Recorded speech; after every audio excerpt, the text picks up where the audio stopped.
Hey everybody, welcome back to my YouTube channel. If you're new here, hi, nice to meet you. Hit subscribe. But in today's video, you already see the title, so let's just jump right into it. Colorism is basically discriminating against somebody in your own racial group for being, most likely for being darker. It tends to happen more likely, and it happens in the Black community, Hispanic/Latino community, and in the Asian community, and just pretty much every culture around the world that white people have touched, basically. So people might say, oh, what's the difference between racism and colorism? There is a difference, but they're heavily intertwined with each other because colorism comes off the basis of racism. When the racist white Europeans wanted to make like races and like eugenics and all that stuff, that's a whole separate thing. But like they try to make a hierarchy, like the more closer you are to white, the more acceptable you are. And the more dark you are, you're seen as more primitive. You're seen as angry. You're seen as more masculine and manly, more intimidating. You're seen as more intimidating. I feel like colorism is like has more roots in it. You know, because it comes from your people. It doesn't come from anyone else. It comes from like people that look like me and you, who look like you and your sister, you and your family. So I'm sitting down here editing my video, and then guess what pops up? Lil Wayne and 50 Cent being colorists and dragging down dark-skinned women for no apparent reason. So I'm gonna add it onto the video. See what I'm saying? And I look and I go, yo, this is why they get mad, they get angry. You see a lot of sisters, they go, oh, you fucking with this kind of girl or that kind of girl. That shit is exotic. Stupid. That shit look a lot different from the shit that you see in the neighborhood all the time. It looks like that shit look like it came off a boat, baby. Goddamn, you don't like that, motherfucker? You don't like that? You go, goddamn, what's the matter with you? This shit feels like something foreign. It feels like something that you can't just get. So in some kind of ways, it is interesting to explore. You know what I'm saying? But they get mad, they get angry. How did you end up with this motherfucker or this, that? I'm like, huh? For real. They get I real just look at it like, oh, look at this angry. And then my instincts always makes me defensive. So I go, look at this angry black motherfucker. Get the fuck out of here. You're trying to fuck up the whole vibe.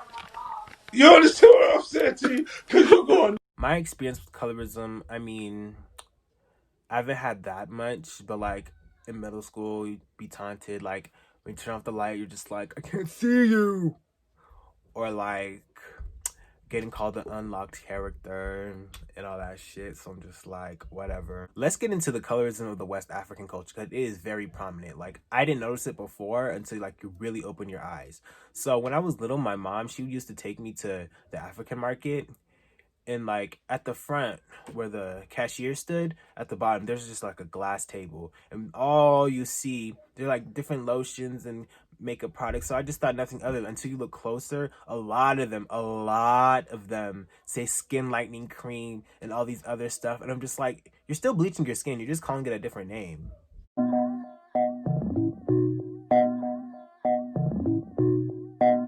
Depleting your skin of melanin just sounds like a crime by itself, but like serious health effects that'll happen to you. Like bleaching pills, I didn't know that was a thing, but it was. And pregnant women took that so their babies would be light skinned. You see how colorism runs deep? And now let's talk about how it is in our pop culture and American media. The idea of a black woman now is light skinned, loosely curled hair in the side character. And anytime we try to have a dark skin lead, like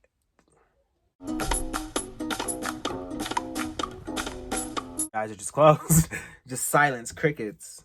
Okay, let's get into pop culture. So in music colorism is heavy. How many music videos have you seen with just light skin, yellow bone, red bone, throwing that ass, and then or they say those in the lyrics? I just feel like it's feeding into your subconscious mind, so you're not thinking about it. Like, let's get into preference, because a lot of niggas don't have preference. It's just they're doing shit that they think is cool or they think is Right. And there's nothing wrong with that as long as you're not dragging down black women. That's the only problem that I have. Why are you dragging down black women? Go over there with your self-hating self.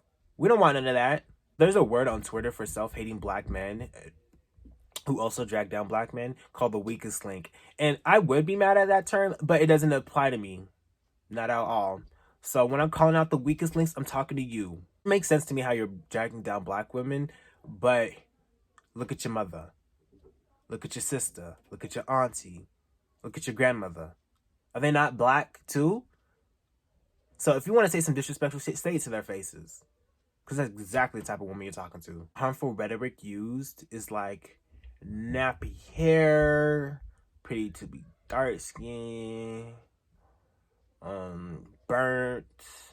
You hear a lot of these niggas say how I don't want no burnt bitch like me, or I don't want no dark skin, I don't want no one who looks the same complexion as me. And that's, I mean, just say what you like and go at the end of the day. Like, you have no reason to be dragging black women. Just say what you like and go. I promise you, they don't care. They really don't. They care when you start dragging them for no apparent reason. Let's talk about the new wave. So there's a new wave of appreciation for black women, but I just hope it's genuine. I just hope people aren't just saying this just for clout, just for licks, retweets, for likes, shares. Like, you actually mean this. You're not just saying, oh, my dark-skinned, beautiful, Nubian, melanated queen. Like, are you just saying that for a share on Facebook? This last point I'm gonna bring up, how to break from it. The only way I think you can is just being aware of what you're saying and how you're saying it. Being conscious of your words and how they affect others around you says a lot about a person.